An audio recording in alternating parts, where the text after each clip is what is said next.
right, thanks everybody for joining in today. This is the first live Zoom call ever. I got Jay as a guest on the show today. Give you a fun fact about Jay. When he was younger, he had how do you pronounce that? Tuberculosis. Say that again. Tuberculosis. I can't even say it. I could say it a minute ago. TB is the whatever. I can't say it. You want to give a shout out to anybody before we get started here? Yeah, my brother, older brother Joe. He's 5 months sober. Like 2 days ago was his 5th month. Nice, congratulations, Joe. That guy. Cool. Way I get every episode going is what was your childhood like growing up? Or actually, sorry, let me start this one over. What's something you're grateful for today and why? Grateful for? Oh, yeah, it'd take all day if I went through everything, but I think the biggest thing would be my wife and kids. They're like one of the main reasons I'm staying on the right path right now. And every morning I wake up, I'm grateful for that. Awesome. So now you want to maybe share with us what your childhood was like growing up, kind of family upbringing? Sorry. I grew up in a small town in Ontario, and just my parents got divorced when I was like 5 years old, and it wasn't the cleanest divorce. They did their best with us, but it wasn't the happiest endings.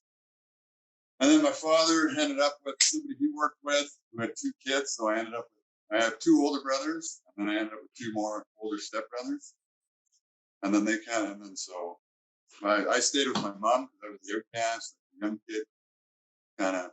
Nobody wanted that. I was going to be the tattletale or whatever, so they wanted me out of the way. So I stayed with my mom, and she ended up with my stepdad. They struggled with alcohol addictions. So I lived with them during their whole thing with that. And that's pretty much it. There was a little bit of domestic violence there, but nothing like crazy. It was just a few people drinking too much, kind of getting away from it. But it wasn't like anything that would sit you over the top or anything. And that was pretty normal. I was a terrible kid in school. My behavior was good. My marks were horrible. So I just hated school. So I didn't try. I didn't apply myself. I didn't end up graduating. I'd rather go to the party with. So I'd go out and party with people every day. And they'd party for a day and then go back to school the rest, where I just find different people to go skip school. Yeah, I was the same way, 100%. Yeah, so that's pretty much the way my childhood went. Cool. How old were you when you got introduced to the drinking or drugs? And do you remember that first experience? Yeah, that was the first time. I used to steal sips from my parents when they were looking at kids and stuff, but I never really liked it. But the first time I got a buzz from drinking, I loved it. I just loved the feeling of the buzz. But I'm an anxious guy, I get anxiety and stuff a lot. So when I was drunk, I was stoned or anything, I felt great. I felt like I could socialize with people, and I wasn't worried about what I was saying or doing, so I could joke around and be funny. Yeah. I got rid of all my anxiety, so I was like, oh, there you go. I can just drink and not feel anxiety. He's a cool guy. Perfect. How old were you? Oh, so the first time I think I got a buzz, I think I was grade 7, probably, 11 or 12. Yeah. And I think we were camping. I was going around coolers, stealing beer with my buddies, and we rented the bush to drink them. That whole thing. And I remember one time I had a sleepover with a buddy of the same age, and we got in his liquor cabinet. We just got a jar and put every kind of booze in it. Just drinking that. That was our thing. Cool. What you do in a small town, right? Yeah, 100%. I totally agree. I totally relate. I grew up little community, and and we all learned to drink for effect. There was no social drinking where I grew up, right? Everyone drank to get drunk, and that's how I learned, right? Did you notice kind of progression on that? Was it something you were looking to do every weekend, or how did things kind of evolve? For progression, I guess it would be just go to your parties and stuff. A kid would have a party and then you'd sneak booze there. Somebody would sneak booze there and we'd just drink in the closet or whatever. And that was fun. And then when I was 17, we did that right up till you're in high school, right? And it started to get progressive. But then I got a fake ID when I was 17, and then I could go right to beer stores, go to bars, and drink. And it was and I had older brothers, so I always hung out with older people because I wanted to fit in with the old, they're the cool guys, right? So I could go to the bars with them. They were all of age, and then the fake IDs, so I could party with those guys. And then it just became everyday thing. I think I had the genetics to be an alcoholic. It runs in my family. So. Yeah, I can relate to that one. Yeah, my father was too. And he would drink. I was full blown alcoholic at the age of 14, 15, drinking every day. And, just to take the edge off, I used to shake a lot. Right. And I would go home, steal the alcohol from my parents or from my father and have a little bit, and it would just mellow me out. Right. Like take the anxiety and that away. What was it like after school? You said you didn't graduate. What was it like after school when you started working? Did you find things started to increase or just maintain? So I got my job that I'm at now while I was in school. So I was doing that in the morning, go to school, and then go back, and I do the split shift. And then, so I just kind of got full-time hours while I was doing the victory lap, the needed credits. But then I was getting full-time hours because the guys would get hurt and stuff, and they needed somebody there. So, yeah, I'll work. I hated school, and I liked money, and I liked partying. So, yep, sign me up, I'll work. So I just started working and I just didn't finish. That's how that whole thing went. And then, like, just hanging out with older guys and stuff, I just started drinking. Like, I had the money. I was making good money at the job I had. And I was actually working 2 jobs at one point and going to school. So I had a good work ethic, but I had money and I had an addiction. So there you go. And somehow, I don't know how I did it, because all the guys I was partying with were losing their jobs and stuff. Somehow, I didn't lose my job. My nickname was J-Wall because I'd miss shifts and stuff, and I'd be AWOL, and they actually called me J-Wall. And I don't know what, it's just the dumbest luck ever that I kept the job. It just kept feeding me the way I learned. Nice. What was your drug of choice or your drink? Like, was drinking your drug of choice, so to speak, or did you end up getting into the other drugs? Anything harder? Yeah, so it all started with drinking. And I remember being a kid and then people telling me that like pot was a gateway drug. I call bullshit on that. Because for me, if I was drinking, they could throw anything in front of me. That was it. Blow, ecstasy, whatever it was, mushroom, whatever was going on, and I had a couple drinks. If I smoked pot, because there was a point in my life where I just smoked pot for a while, I wouldn't do anything. I was scared of the world. Mm-hmm. Just really get my anxiety going. When I was drunk, so I did a lot of cocaine. Didn't really get addicted to it because I had a lot of anxiety. So when I did cocaine, I'd do the stay up until the sun came up thing, and then I'd just get instantly so depressed I couldn't. And then I'd go 3 or 4 days without doing anything. And then I get over the depression, start drinking again, and anxiety would go away. Why I went. So booze was my biggest thing. And then just whatever came with booze. Yeah. How old were you when you questioned maybe you had an issue with drinking? I was told a lot, like when I let my fake ID at 17, because I was partying with older guys and stuff. But a lot of my family would see, I was getting blackout drunk all the time, and they'd hear me telling the stories and stuff, because I thought it was hilarious. So I had family members telling me, you're an alcoholic, blah blah blah. But my idea of an alcoholic was like a brown paper bag guy you see downtown Toronto, right? So I was just like, I'm just a young guy having fun. I'll grow out of it. I don't know about it. And then when I turned 25, I ended up moving from my small town because I was it just progressed where I drank every day for so long, and all my buddies started moving out west and stuff like that. And I was living in my buddy's basement, drunk every day, and I was like, man, I gotta change my life. I was getting really depressed all the time. I wasn't drinking to have fun anymore. So my anxiety got so bad, I wanted to go to a doctor to get meds so I could still drink and not have the anxiety. And I've worked with the public, and if there's more than 2 people I had to deal with, it felt like I was giving a speech to 1,000 people. My anxiety was so bad, just drinking drugs, just kind of shit I was doing in my private life. So I went to see this doctor at a walk-in clinic because I couldn't afford a therapist or anything. Didn't have a family doctor. So I went to this walk-in clinic, told the doctor that I had anxiety, I wanted meds or something. So she asked me a bunch of questions. And I made this deal with myself on the way in that I wasn't going to lie to her because I really wanted to get help. Because anxiety was so bad, I wanted to fix it. So she sat down and started asking me these questions. If I drank or smoked pot or anything like that. And I started lying to her, how much I drank. Yeah, I drank and smoked pot, but not that much. And then I was like, oh, dude, promise yourself you wouldn't lie. To tell her the truth. So then I started telling her the truth. And she was disgusted at me. She's taking her glasses off, throwing them, and she couldn't believe what I was telling her. Because I was I was 25 at the time, but it was just I was drinking weeknights, down in the desert beer. I'd have buddies over to watch a hockey game, and it's you think you'd have a couple beers, watch a hockey game, but I was down in 12 pack. And then getting up and going to work the next day. Mhm. So, and then she's like, well, I'm not going to give you medication for that. You don't need medication for anxiety. You got to turn your life around, idiot. So, yeah. That's what we pay the professionals for, eh? Yeah. Yeah, exactly. Well, it's, you know what? Like, I think she actually did call me a loser, which was like this cancel culture society that, you know, probably frowned upon, but I'm glad she did. You really listen when a Yeah. professional tell you you're a loser. And everybody else was kind of tiptoeing around it, right? They knew I was a loser, but they didn't want to tell me. Yeah. So, but anyway, so. Loser's such a harsh word too when you're a male, right? Like, you know, like that. There's nothing worse that hurts the ego than freaking being called a loser. You know. And then when you're 25 too, your ego's so big. Yeah, it was a tough one to swallow.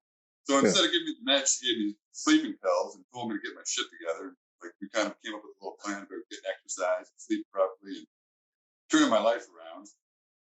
So I ended up going in my work and just applying for a transfer because I had to get out of that town. Like you said, you had to get out of that small town to clean up, right? And I had to get out of my town because everything just had a drinking element to it with everybody I knew and stuff. So I went into work and I applied for a transfer anywhere east of Montreal. And I was like, whatever part of my company needs someone there, I'm in. So I ended up about a month later getting a job offer in Dartmouth, Nova Scotia. So I was like, all right, let's go out there. And then I just tried. So I tried to start getting clean at 25 then. And then it took me 6 years. Okay. So, yeah. How'd you try doing it on your own? Like just. So I tried. So after that doctor's appointment, I think it went 2 weeks. And I just started playing ball hockey at, like it was summertime, I was playing ball hockey in this town close by with a couple buddies, getting into exercise and stuff. But everything had the drinking element, right? So I didn't have drinking. So that's why I moved out there. I just tried to move across the country and was like, I'm going to clean up out there. But I ended up in Halifax, Nova Scotia, where all the pubs are. And it's like, yeah, I know. Yeah, like we were chatting before the show, and like talking about moving east for drinking. Like, I think they drink more out east than they do out west here, right? And I told people that, like people I was meeting for the first time, like at work and stuff. I'm like, why'd you move out here? I'm like, I was too much of a partier back. I didn't tell anybody I was alcoholic. I didn't think I was. I just had to clean my shit up. So I was like, I was drinking too much, so I just moved away because all my buddies went west for the oil boom, and I knew if I went out there, I'd just fall back into the old crowd. So I went east where I knew nobody and just tried to start my own life. I had me and my dog, my Honda Civic. That's all I took. And my job, I had my job that I transferred with. But they're like, you're an idiot. You came east, but we have the most pubs per capita. I didn't really think that one. Yeah, I didn't think that one through, right? And then instantly you just start gravitating towards the people that want to drink a party, and then you fall right back into it. Yeah, makes sense. So how'd you? Sorry, say that again. I said, luckily for me, I met my wife really quick after I moved there, and she kept me on the straight and narrow. Good, that's awesome. Or tried to. Yeah. How'd you try doing it on your own? Just cold turkey, or did you do any? Yeah. Did cold turkey. I'm not going to drink now, but I quit for a month, start again. I'd start like my biggest thing was just doing like these massive health kicks. Like, I'm not going to drink. I was a heavy smoker too. Like I started smoking really young too.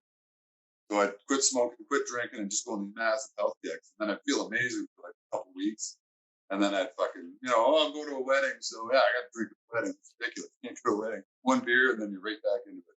And you kind of evolve into it, but then eventually you're just right back into it. Yeah. Did you notice any patterns like when you go clean and then, I don't know, in hindsight now, but like at the time probably didn't see it. I'm just guessing, but you do it that first time and then it kind of slowly, gradually happens again and again until it becomes a lifestyle, or? Yeah, so that's what would happen. I feel amazing. I just like, I'm going to drink at this wedding. It's like, oh, well, you know what? It's a nice day. I don't want to barbecue. So I'll buy a tall boy so I can barbecue and have a beer, right? That's not so bad. And my wife would give me shit because I get drunk on Wednesdays. What are you doing, man? And we weren't married at the time. It's not, you don't have to get drunk Tuesday night. It's like, yeah, whatever. You're just a bitch. Shut up. Fair enough. Yeah, like you said, it started evolving. And then I would see patterns, but it's just the addiction. You can't fight it. So I was like, oh no, I'm going to quit for another. I just kept quitting. It was like smoking. I just kept quitting, and then one thing would happen, and then start again. Like for one time, I was trying to do, like I was on this massive health kick. I'm going to have a glass of wine with dinner because it's like antioxidants and it takes some of the pressure off. And it was working for like a month. had one glass of wine with dinner, felt good, it was fine. Then one night, me and my wife just started talking, and one glass turned into another turn, and so I got drunk again, and then it just fall back into that same pattern. Yeah. And eventually, after years and years, it was like eventually I just found it was way better to be sober and not to be shit-faced all the time. And if I have one drink, it turns into. And the same with smoke. If I had a puff of cigarettes, eventually within a week, I'd be smoking a pack of 80. Yeah, I'll vouch for that one. I've been down that road a few times already. You know, and Anything. I do it with coffee now. I get to drink coffee. I'm drinking 5 a day. My guts start hurting. No, I can't drink coffee anymore. yeah.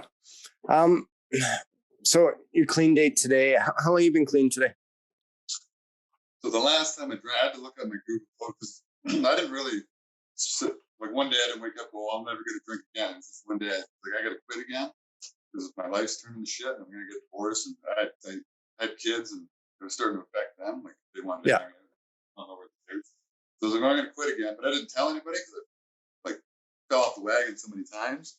I was just like, I'm just going to fuck this up again, but I have to get sober because it's drinking's not fun anymore, and I have to do it. So we were on a vacation back in Ontario, and it was the last time I drank was back home. And when we came home, I was like, I'm going to stay sober at home and try to do it, and I did it.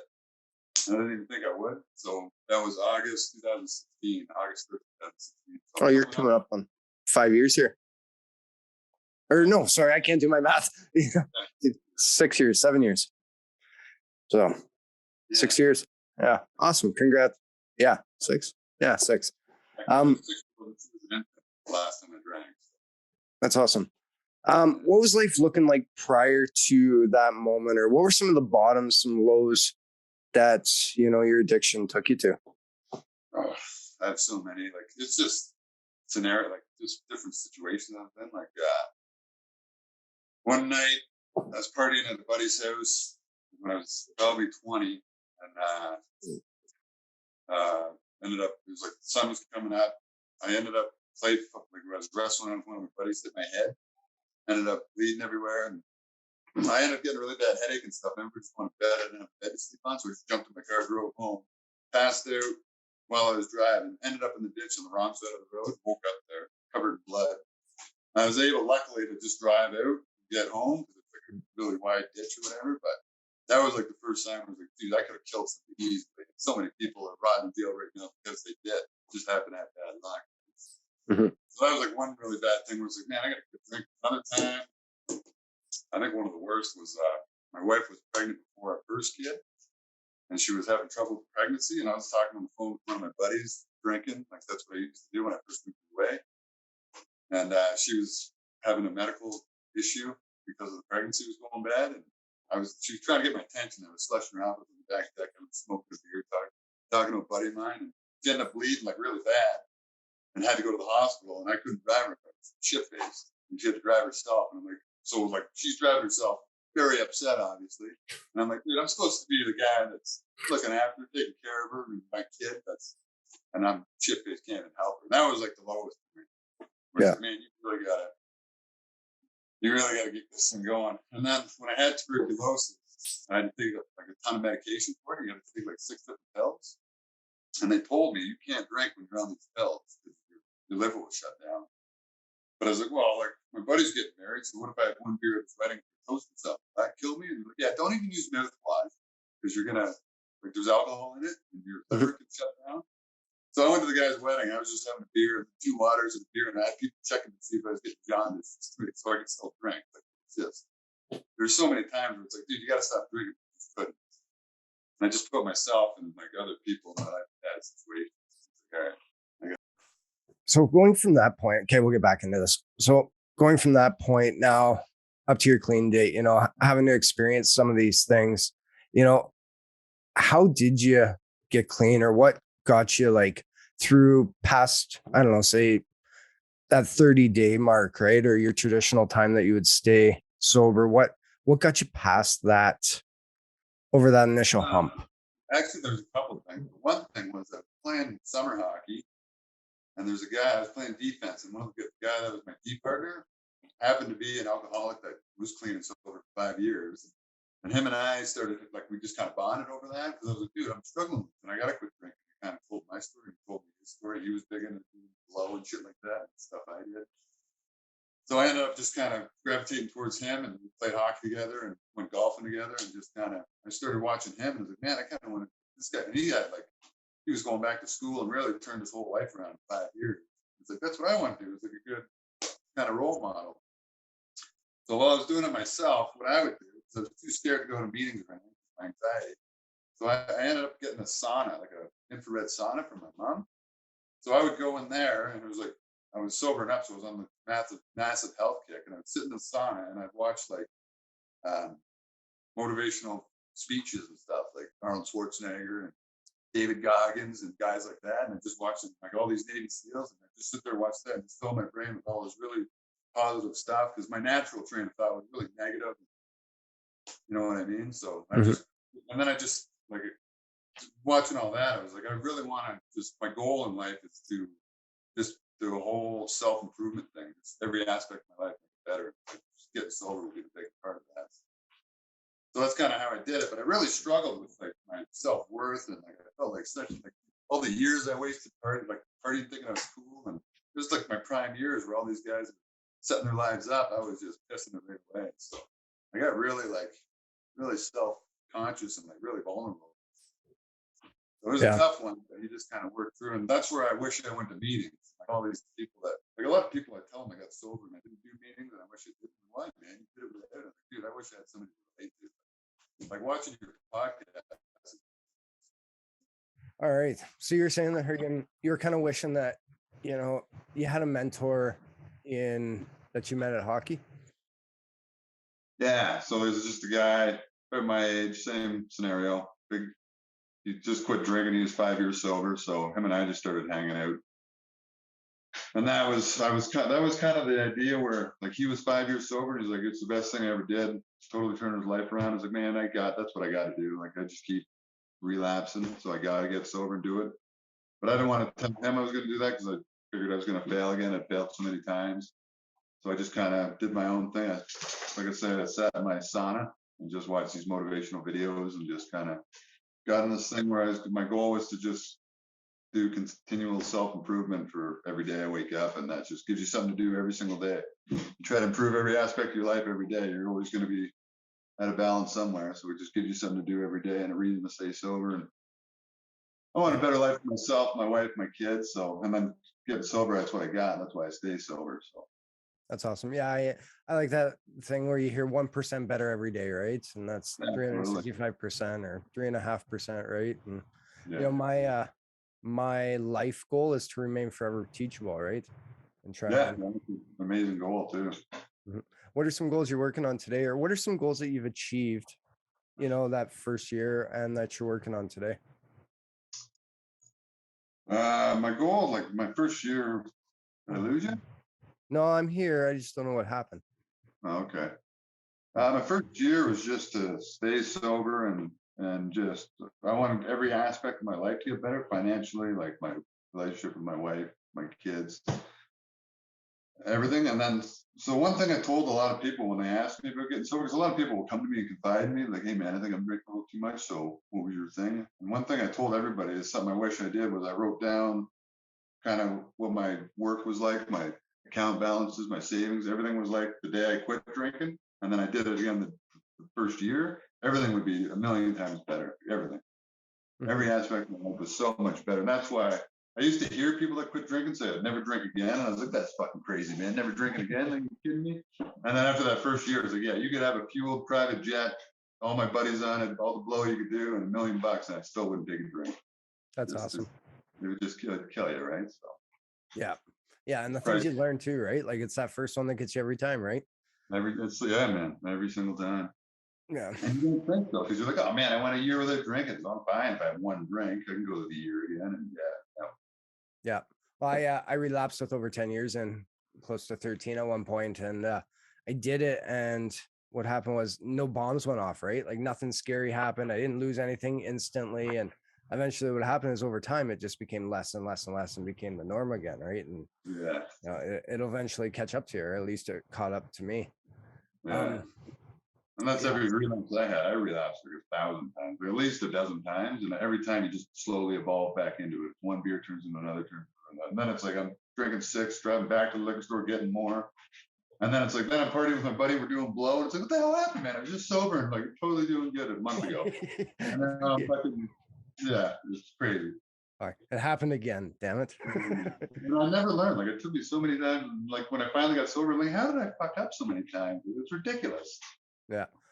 What do you do today, like on for your recovery, like a day to day or? Every day. I don't do it every day, but the thing I try to do is like I exercise all the time. I'm always like I keep my schedule so crazy busy because that helps with my anxiety. And like when I first was getting sober, I had to do that, or I was sitting there and just start drinking or doing something. So like I was taking guitar lessons, working. I was running 10Ks before work, working 15-hour days, like just anything to not sit at home. Mm-hmm. So I had to go and like really slow that down because I almost killed me. Like I would run 10K and then I work like on my feet all day, and then I wouldn't stretch because I thought that was for soccer moms. Like I don't need to stretch. And then like I got so bad I had to pull like on my commute home I had to pull over my hamstrings and tighten up so bad. I had to pull over because it ached so bad. I had to get out and walk and kind of stretch them out. So I was like, maybe I should start stretching a bit. Yeah. So now I'm just trying to balance everything, but I'm totally like super healthy, eat healthy, exercise daily, wake up early. And then I've really focused on my kids because I want them to live the life. Like the time I spent partying and being an idiot, I want them to be the chasing the goal and just when they're 37, not working a 9 to 5 and struggling and wishing they could do more. I want them to just build their dream and live their dream. So I focus a lot on that. That's awesome. Letting them be their own. Right. So yeah. I like the expression. I love one-liners, and I've said it tons of times on like the show. Like, one thing I try to with my kids is to teach them the things that I didn't know. It's not so much giving them the things I didn't have, but teach them the things I didn't know. exactly. And like when it comes to marketing or just life skills in general, because I had no life skills either when I first got clean, and teaching them about feelings and communication and just different areas of life so they don't fall into the same trap I did. Yeah. How'd you make peace with your past after getting clean? Oh, I'm still struggling with that, man. I started, I think about a year ago, seeing a therapist. It's just, I think that's part of the anxiety I get now is like if I'll be sitting there driving to work and stuff and just, these memories of the shit I pulled back in my drunken days will just grab my stomach and it's like, ah. So I started talking to a therapist and kind of telling her my internal dialogue is really negative. And she's kind of telling me, she's like, she gave me a good one-liner. She's like, you can't live in the anxiety of the future, the guilt in the past. You can only do the next right thing. And it's like, that helps, man. Hearing that the little one-liner, it's like, that's beautiful, man. You got to forget it all. Like, I can't change what's going to happen tomorrow, and I can't change what I did yesterday. Just next situation, then do the right thing. And it just works out, man. 6 years ago, I started getting sober, and I used to jog from my house, and I jogged to this other neighborhood with all these nice houses and stuff. And it's like, I'm just going to stay on this path and just try to continually get better every day. I'm going to live in a house like that. And here I am in Calgary, in exactly the same house that I was looking at, like the finished basement, in-home gym. And it didn't happen the way I thought it was going to, but it still happened. Yeah. And just doing what's right every single day. Yeah. And it takes practice, right? Like I'm sure it takes practice. It didn't happen overnight, and something you got to work towards every day, right? You develop that lifestyle, I guess. Yeah. And it's a hard one to develop, man, because there's so many, like, I still play hockey a lot, and it's beer league hockey. So the guys are in the dressing room, they got the tunes going. It's all the tunes I used to love. They're all drinking beer. And I get offered a beer every day, and it's like, fuck, man. Would I ever love to have that beer? But if I have that one, it's going to destroy it all. Everything I got's gone. So. Yeah. So how do you set healthy boundaries, or, if you do you ever feel that guilt of saying no, and how do you set the healthy boundaries when you're in that situation? I feel guilty a lot, but it's just kind of, I never explain it either. I just kind of say no and just I'll make an excuse. Oh, I got to drive home or got to be up early in the morning. And like all the guys sit in the parking lot and drink beer after and before, and I never do. I just kind of go home and I never explain why or anything. I'm like, yeah, I'm kind of a quiet guy. I just go home. I got to get up early. And I'm up at 5. So yeah, I'm out of here. Yeah. I just tell people it keeps me out of trouble. And they usually take one look at me, and they're like, yeah, okay, Matt, I get it. So that's enough said, right? Keeps me out of trouble. Yeah, and that's what I said. It's like if somebody does ask and they're like, "Oh," it's like I'll be like, "Yeah, I did quit drinking," and I won't get into the whole story. But it's like I just had too much fun, and I'm not that cool anymore. That's what happens when we become dads, eh? Yeah, exactly. What was I gonna say? What are some unexpected gifts you got in recovery? Uh, unexpected. You know what? I was so paranoid that I'd lose like all my friends. And the ones like I did lose a lot because I had like such a white. I just drank with anybody that was willing to drink or party, right? And the guys I kept were like the most solid guys ever. And that was like, thank God those guys are still in my life, and they still drink and do their thing. And I just kind of, whatever, do your thing, man. I still want to hang out with you. You're still a good dude, but so having a lot of those people in my life is good. And the other thing is, like, I thought I would like hate going to a hockey game or a sporting event without drinking because I was just like, yeah, you have a couple beers and what. But I love it more. Like going to a Flames game now, live hockey, sober. I'm way more into it, and I love it way more. Yeah. I was like, good God, man, I thought I was going to hate this. Like the first time I ever went to a hockey game without having a beer, I was like, this is going to be terrible. And I was so into it, I fucking forgot about it. Sweet. That's cool. Yeah, I can relate with concerts. Concerts my gig, right? Like I like going to concerts, and I'm part of the show today. Like you'll find me out in the mosh pit, crowd surfing, like where you would never see me. I would have been stuck in the beer gardens before if I was still drinking, right? Like not and basically missed the whole show. And that's, dude, I used to go to like I was a massive Chris Cornell fan. So anytime he's in Toronto, I'd be at his concert. And it was like I'd be in line, like his show would start, I'd be in line for beer. I'd always get two, pound them, and then I'm in line for the fucking bathroom. Finally get in there, take a piss, show's over. I'm like, God damn it. I'm so excited for this and spent all this money, and I think I saw 2 songs. Yeah. It's crazy how much like we get to participate in life today. Yeah, and that was one thing too. Like a lot of people, like, what's the thing you noticed the most? Like, you save tons of money, and I did because I spent my money to keep myself busy. But the time I fucking got, like, not being drunk, not being hungover, and not being passed out, I gained so much time, and I gave it all to my kids. Like I didn't get any more money, but I got tons of time, and I'm gonna give it all to you, and that helps with recovery too. Just give it all to the kids, and hopefully they thrive on it. Yeah, that's awesome. That's awesome. You got anything on your bucket list today? Oh, you just froze. I don't know if you heard that or not.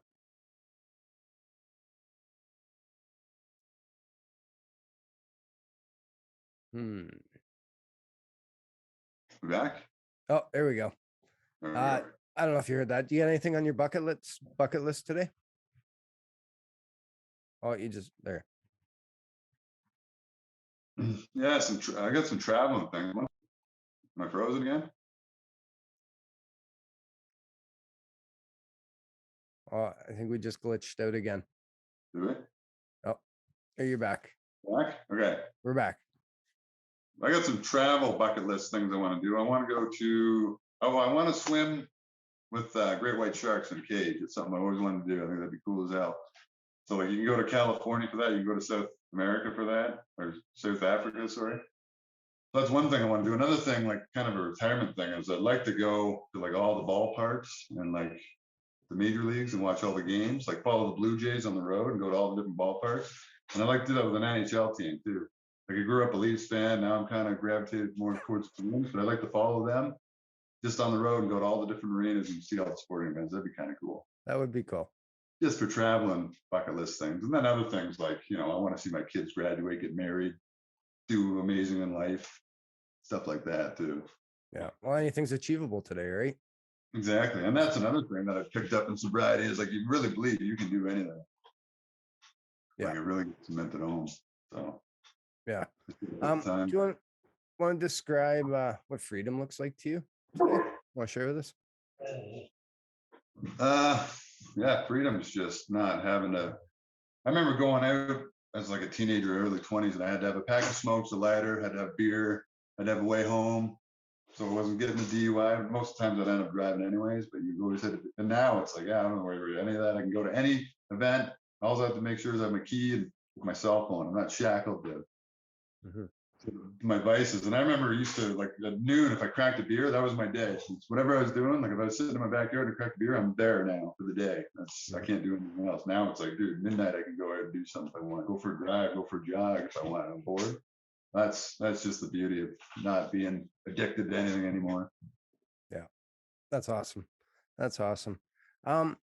So over the last few years, actually, let me ask you this one. This one I like to ask every guest is any mentors in your life or role models in what area of your life? Yeah, so like public figure wise, I listen to a lot of like Navy SEALs, like the lone survivor. I listen to him do a lot of speeches, and like the Admiral McRaven who did that "Make Your Bed" speech. I don't know if you ever saw that on YouTube, but Yep. it's got like a billion views. Yeah, yeah, those guys. And like as far as personal people, like my father-in-law is a really good role model in my life. My wife, actually, my kids. It's crazy how much I learned from my small children. They teach me so much about being a good human that I wouldn't know without watching them. And just a lot of my family, like my father, my brothers, and stuff like that. They're all just, and even my buddies, like all my friends possess a strength that's like a weakness of mine. So anytime I'm with them, I feel more confident because they possess a strength that isn't mine. Mhm. And I thought I take stuff from it, like you said, like you just want to be teachable every day. So you just kind of watch people in your life, keep your circle small, but you watch these people and you just follow them. And even watching your podcast, man, watching the guests on your show and stuff, you just pick up stuff from that. Yeah. So lots of That's people. cool. What do I want to say here? What area? What was a fear that you overcame since getting clean? I'm saying no to people. That was a big fear. I was just a people pleaser. Like fucking, we're gonna go steal a car. I'm like, yeah, man, let's go steal that car. And now it's like, yeah, but I'm not gonna steal a car. I don't want to go to prison. Before it's like, yeah, I had to do anything to make everybody happy. And now it's like I could say no. And like, Yeah. it's just not in my best interest, not in my family's best interest. I'm gonna go home, go to bed, and not getting shit. You know what? I'll tell you a funny story. Well, and this just happened, I don't know, maybe a few hours before our interview is on one of those recovery groups.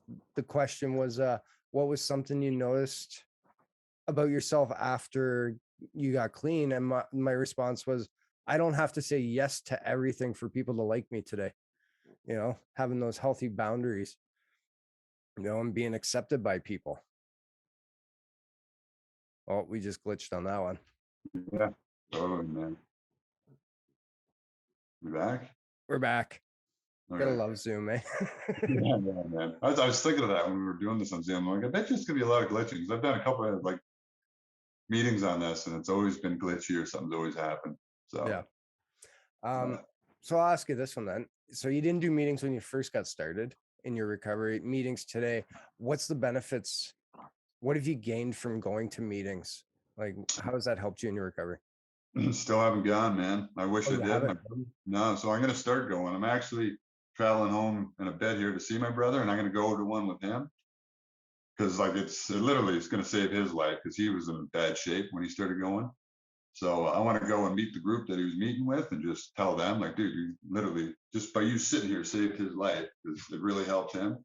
And then I want to start going here because just like being on those recovery groups and Facebook and stuff, you can relate to these people. And I had nobody to relate to like that before.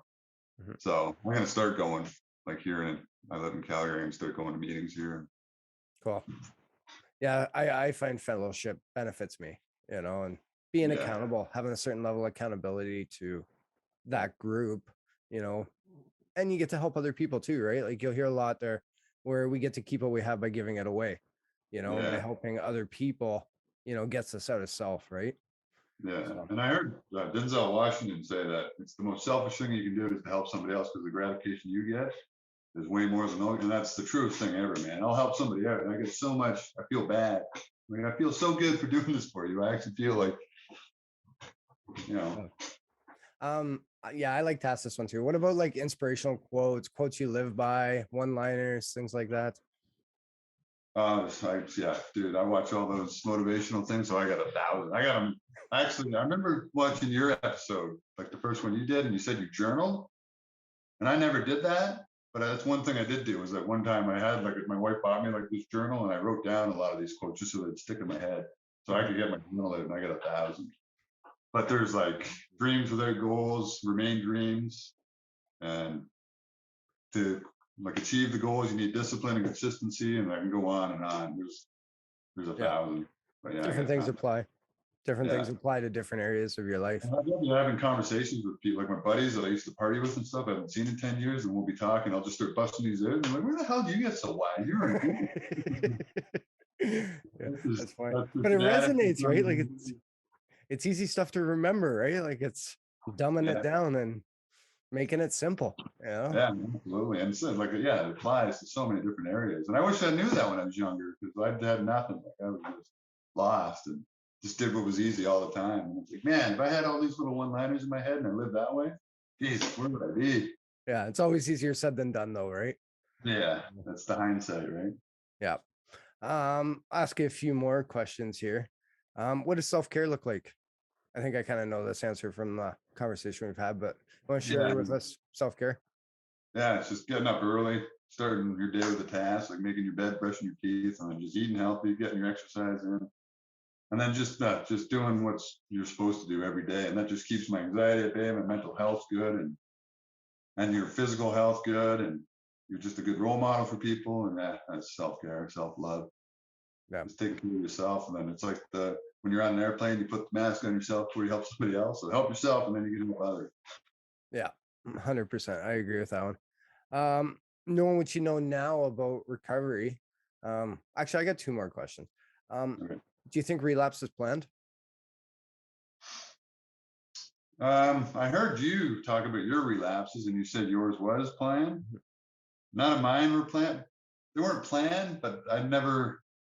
It's a hard question because I didn't really plan on doing it, but I never was like, I'm never going to drink again. They just kind of happened. I Yeah. learned from them. So I think that could be depending on the situation, depending on the person, right? Yeah. Okay, here's one. What are you passionate about today?